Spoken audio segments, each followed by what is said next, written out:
final question on this segment. Then we want to dive in. We want you guys to walk through what is a group. So a new audience right now listening, they're hearing these three brothers that built something from the ground up, had a lot of different pushback, had all different type of challenges. And to be fair, I just want to put a pin here too as well. Even though you were taking a step forward, and they kept coming back at you about what about this, what about that, and you could have looked at that like they don't want to help us, right? Or they're blah blah blah. But also, a lot of times we have to grow as well, right? So those are opportunities because we're learning. You guys were learning, right? To be fair, right? That, and then they start throwing other things. So really, something it could seem like they was trying to stop you, but at the end of the day, because you guys had who's optimistic? Is Patrick's optimistic? Optimist. Optimist. I'm sorry, optimist. Like All right. Prime. But yes, I am Optimist, thank you. optimistic. But I you am guys had a optimistic good as well. attitude. Yeah, there we go, buddy. I thought something here, right? But you guys had a great attitude and said, you know what? Guess what? Okay, we'll learn that.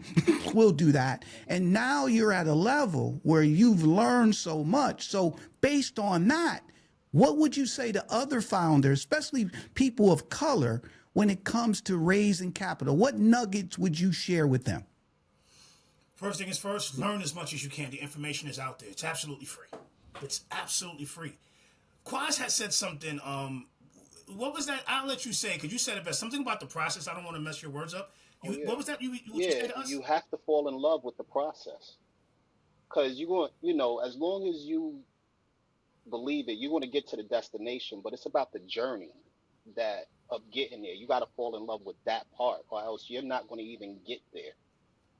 So that's the whole thing. You gotta love the process. That's pretty much it. If you don't got it in you and you don't have that fight in you, just hang it up. Just hang it up. Just chill. Go. It's not for you. Like It's I not think for the your guy from moms. the video had said it. If he could. Yeah, It's not that's for our your, catchphrase, yeah, by that's the way. our It's not for your mom. catchphrase. It's not for your moms. But the guy from Nvidia, I think he that owns Nvidia. He said he was like, if I had to build this startup again, would I do it again? No, you got to be crazy. You have to have a level of insanity because you're going to keep pushing, and people are going to tell you no, and you need to do this. They're going to keep throwing loopholes because they don't want to see you win. And I keep saying they. It's just the outside forces. That's what I mean by they. It's just outside Yep. forces. Yep. And all it is, what's really happening when you conquer all of that, is just really building character. Because at the end of the day, you have to have you got to be of a certain pedigree. And if you have to develop that emotional toughness, that emotional stability, because you hear so many no's, it could get you mad. You could get angry at times, but you got to know, like, all right, I'll just pivot on this. You got to learn the word pivot. You got to know when to pivot and when to double down. But quit can't be in the vocabulary at all. Buddy, I love it. You speak into my heart. I love it. And that's why you guys are sitting where you are today. I learned this a long time ago. It's a phrase, you fail your way to success. Oh yeah. Okay? So you fail your way. That means you're going to get a lot of no's. You're going to make a lot of mistakes. But you keep going at it to the process and perfecting it, what you learn, you fail your way to success. Now, speaking of that, educators, soup to nuts. I don't know nothing about. I'm listening and I'm watching a Black Executive Perspective podcast right now, right? I see these brothers on. They telling me they built this. They telling me, I can date on it and I can get some money from it and I can watch it something with my wife or my son or so. So break it down in layman's terms. What is Akcru? What's the product? Why people should engage with it, what do they get, and then share with us the beta, because you guys didn't just build it, you tested it at a bunch of colleges. Go ahead and kick it off.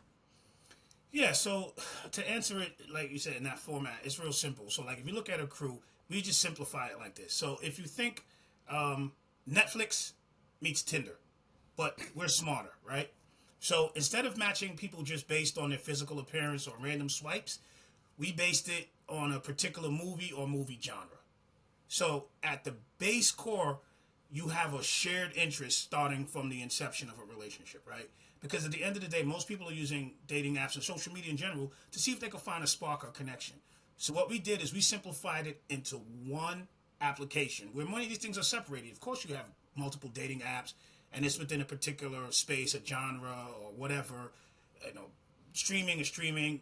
But we just said, okay, what if we just collapsed it, made it into where it's one silo, so that you don't have to jump around trying to get to an end goal, right? Which is finding that connection. And that's what Akcru is in as a whole. The points and the rewards and all that is the gamification to keep you engaged and also reward you for something that you're basically doing with your streaming. So as far as where you can find us, well, right now we are in the beta version. Now, we have to have total transparency. A lot of the stuff that we're doing on the app in terms of the content and the licensing, it's all for what you call proof of concept. So that's why we're not in the app stores. We cannot make money on someone else's product, right? If you Right. proof of concept to say, here, an investor, press the movie, you see Spider-Man pop up, they get it. We're smart enough. People think, yo, man, why don't you guys just put it in the app store? No, I'm not getting sued. No, No, I'm not going to no. get a cease and desist letter. Cease and desist. From Universal Studios. Absolutely. No. We know the business. So, and that's actually where Pat comes in, and I'll let Pat take it from here. That's what he specializes in. And yeah, Pat, you could explain exactly how that plays in. Yeah, with that content, we had to, and that was a tough call that we actually had to make too, because we were just like, yo, are we going to move forward? Because getting the content is going to be rough and, fighting this and fighting that. To say it was hard is an understatement. That's a serious understatement. But, we decided to just move forward. We weren't going to go into the app store. And to further our proof of concept, we had to take it to the college campuses because, the college kids, that's, our main demographic at this point. So, didn't know how I was going to do that. But again, Ant is like a mad scientist. He'll call you or text you at 4 a.m, like, Eureka. And I'm like, here we go. So he has this idea, yo, we're going to go to the college campus and then we're going to do this and we're going to give them this and they're going to win. And I'm like, all right, let's go. Like, usually there's no pushback unless it's like so far gone. I'm like, yo, dude, slow down. But, so we took it to the college campuses and they loved it. And when I say it was a proof of concept, we were actually validated in that moment because we didn't have to pull and fight the kids. They were coming to us. They were calling their friends. They were bringing everybody down because of the product that we actually, presented to them. All we did was put it out. They came and they ate it up. So, between the movies and the rewards. You have to stop it, actually. You have to stop it. Yeah, we had to stop it. We had to stop it and slow them down. Like, all right, yo, that's enough. So, but that's pretty much what it was. And came up with the idea. I said, all right, let's go. And we did it. And Kwaz wasn't around for the first go around. And he was just like, you sure? He came back, and when he came out with us, he was just like, yo, this is crazy.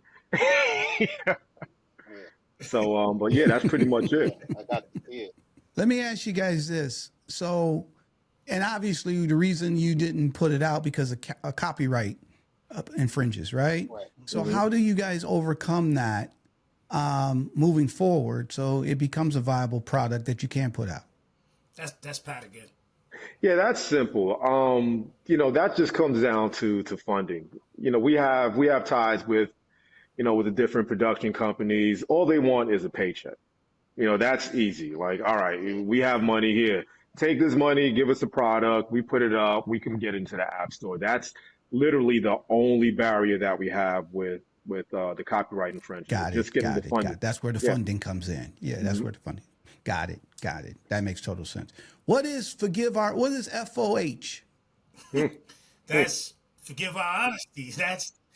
Oh man, that's a whole different beast. That's a show where we designed it for first-time founders. Basically, like, the information that we talk about on FOH is what we wish we had when we first started. It would have saved us a lot of pain and angst, and optimists always say money. He don't like to hear us talk about the money that we lost built in it.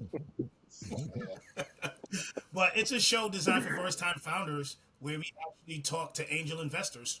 But the thing about our platform is that it's really a two-sided platform.